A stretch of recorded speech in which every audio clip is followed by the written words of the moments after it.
রাঁধুনি বাংলাদেশের ঐতিহ্যবাহী রান্না।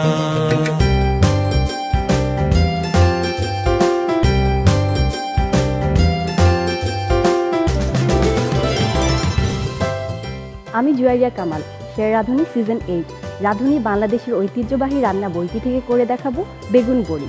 সাথেই থাকুন।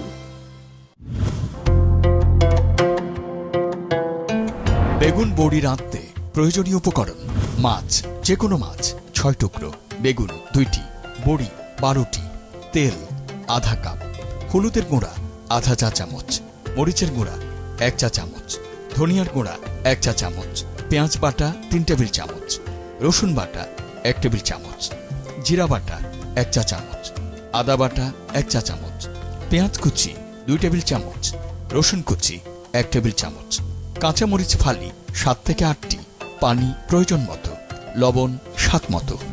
বেগুন বড়ি রান্নার শুরুতে একটি পাত্রে ধুয়ে রাখা শোল মাছের টুকরোগুলো নিয়ে সাথে সামান্য হলুদের গুঁড়া ও লবণ দিয়ে মাখিয়ে নিন। এখন চুলায় একটি প্যানে প্রয়োজন মতো তেল দিয়ে গরম করে তাতে বড়িগুলো 2 পাশ হালকা করে ভেজে নিন। ভাজা শেষে তুলে রেখে ওই তেলে মাছগুলো 2 পাশ সামান্য ভাজুন। এ পর্যায়ে মাছ তুলে প্যানে আরও কিছুটা তেল দিয়ে তাতে 2 টেবিল চামচ পেঁয়াজ কুচি, 1 টেবিল চামচ রসুন কুচি ও 7 থেকে 8টি কাঁচামরিচ ফালি দিয়ে কিছুটা ভাজুন। এখন তাতে 1 চা চামচ ধনিয়ার গুঁড়া, আধা চা চামচ হলুদের গুঁড়া, 1 চা চামচ মরিচের গুঁড়া ও স্বাদ মতো লবণ দিয়ে মেশান। মেশানো শেষে 1 কাপ পানি দিয়ে কিছুক্ষণ কষান। কষানো শেষে প্যানে 3 টেবিল চামচ পেঁয়াজ বাটা, 1 চা চামচ আদা বাটা, 1 টেবিল চামচ রসুন বাটা, 1 চা চামচ জিরা বাটা দিয়ে আরও কিছুক্ষণ কষান। কষানো হলে ঝোলের জন্য প্রায় 2 কাপ পানি ও ভেজে রাখা বড়ি দিন। পানি অর্ধেক কমে আসলে কেটে রাখা বেগুন দিন। ঝোল আরও ঘন হয়ে এলে এবং বড়ি সিদ্ধ হলে ভেজে রাখা মাছ দিয়ে অল্প আঁচে 10 মিনিট রান্না করে নামিয়ে নিন।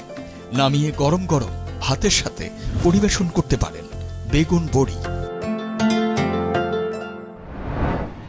তৈরি হয়ে গেল মজাদার বেগুন বড়ি। আশা করি রেসিপিটি আপনাদের ভালো লেগেছে। ভালো লাগলে অবশ্যই বাসায় ট্রাই করবেন। রাঁধুনি বাংলাদেশের ঐতিহ্যবাহী রান্না।